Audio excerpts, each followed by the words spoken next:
संविधानिक तरीके से जवाब देता हूं, बहुत शॉर्ट। ये देखिए आर्टिकल 44 की वकालत स्वयं बाबा साहब आंबेडकर ने की थी, पर आर्टिकल 25 छोड़ो, आर्टिकल 14 क्या कहता है? किसी के बीच में भेदभाव नहीं होगा। अब मुझे बताइए वारिस साहब, एक हिंदू बच्ची की शादी की उम्र 18 है, मुस्लिम बच्ची की मिनिमम एज ऑफ मैरिज क्या है? मुस्लिम बच्ची की मिनिमम एज ऑफ मैरिज क्या है? वेल्थ डिस्ट्रीब्यूशन भी फिर इक्वल हो रहा है। अडानी और शहजाद पूना वालों को वारिस भाई बताओ क्या है? अडानी और पूना वालों को सेम पैसा मिलेगा। हमारा जो पूरे देश का जो वेल्थ है वो 6% ब्राह्मण भाइयों के पास है। 8 साल की बच्ची की शादी किसी शेख से होनी चाहिए? तो क्या सबको हिस्सेदार बना देंगे? 8 साल की बच्ची सबको इक्वल हिस्सा मिलेगा? किसी शेख से होनी चाहिए या उसकी शिक्षा होनी चाहिए? शेख या अरे भाई चाइल्ड मैरिज का छोड़ो, चाइल्ड मैरिज हमने देखा है नॉन मुस्लिमों में कितने चाइल्ड मैरिज के खिलाफ कानून भी है, सब चीज वो लागू भी होता है। उसको एक समुदाय को क्या छूट मिलनी चाहिए? हमने देखा है, हमारी आंखों से देखा हुआ है। वारिस साहब, what is minimum age of girls to get married? बताओ। अरे ये तो आप लोग समुदाय को बदनाम करने के लिए सवाल पूछ रहे हैं ना वारिस साहब। कल से चिल्ला रहे हो 4 शादी करता है मुसलमान आदमी। देखिए अरे कल से ये, अरे सुनिए, बदनाम कर रहा है मुसलमान मर्दों को बैठकर यहाँ पे ये लोग रोज कल 4 कैसे मैं गाली दे रहा हूँ भाई?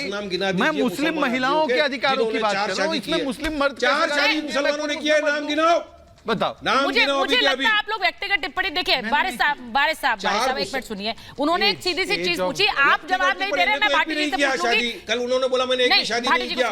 रीजन मैं नहीं पूछना चाहूंगा क्यों नहीं किया। मैं तो क्योंकि मेरा देश और देश की सेवा ज्यादा जरूरी है। आप परिवार सेवा करो ना भाई, आप कुनबे की कौम की सेवा करो, मैं देश की कर रहा हूँ। इसमें क्या समस्या है?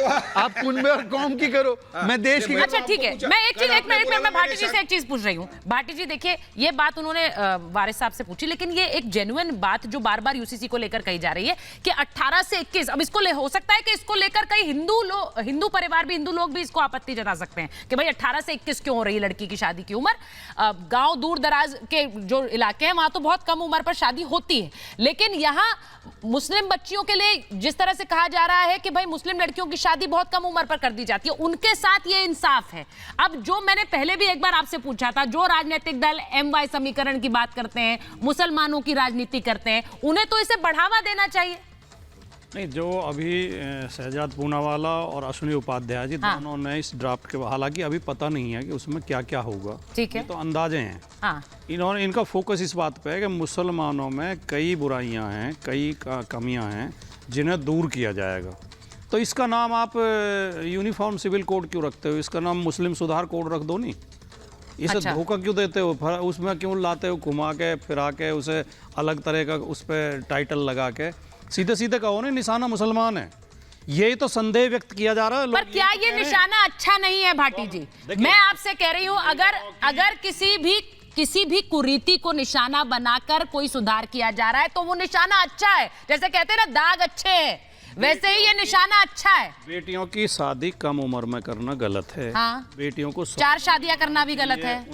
उनकी पढ़ाई लिखाई पे ध्यान देना चाहिए। बहु विवाह भी गलत है, 4 शादियां करना भी गलत है।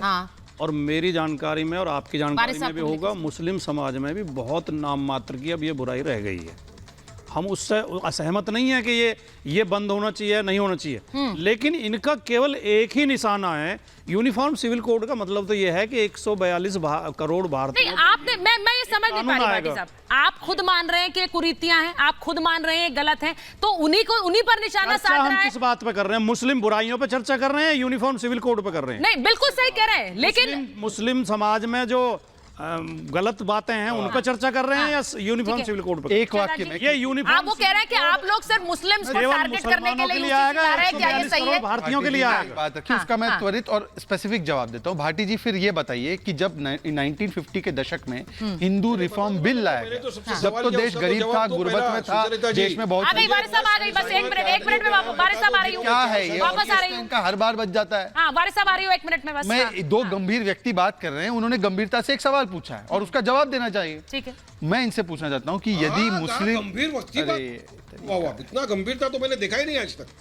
अच्छा वारिस साहब एक वारिस भाई देखिए, ऐसा है, गणपति बाप्पा मोरिया बोला तो आपके ऊपर क्या जारी हो गए? आप तो छोड़ ही दीजिए, आप तो गणपति बाप्पा मोरिया नहीं बोल पा रहे, तो छोड़ दीजिए ना आप इस विषय को। सुचरिता जी कृपया करके, मुझे इसमें इंटरेस्ट नहीं है। ठीक है, शहजाद जी बोलिए। मैं केवल ये पूछ रहा हूँ कि यदि ये मुस्लिमों को निशाना, मैं बच्चियों की बात कर रहा हूँ, बच्ची मेरे लिए मुस्लिम हिंदू नहीं है, बच्ची मेरे लिए बच्ची है, उसकी शिक्षा होनी चाहिए। पर वो कह रहे हैं यदि ये मुस्लिम निशाना है, तो मैं इनसे पूछना चाहता हूं कि 50 के दशक में नेहरू जी जो इनके बहुत प्रिय हैं, उन्होंने जब हिंदू रिफॉर्म बिल लाया तो क्या हिंदुओं पर निशाना था? पहली बात। और दूसरी बात, जब स्वर्गीय राम मनोहर लोहिया, स्वर्गीय बाबा साहेब आंबेडकर, इन्होंने आर्टिकल 44 की पैरवी की और इनके चिच्चा शिवपाल चच्चा ने भी बोला राम मनोहर लोहिया का हवाला देते हुए कि इसको आना चाहिए, तो क्या वो मुस्लिमों को टारगेट कर रहे हैं?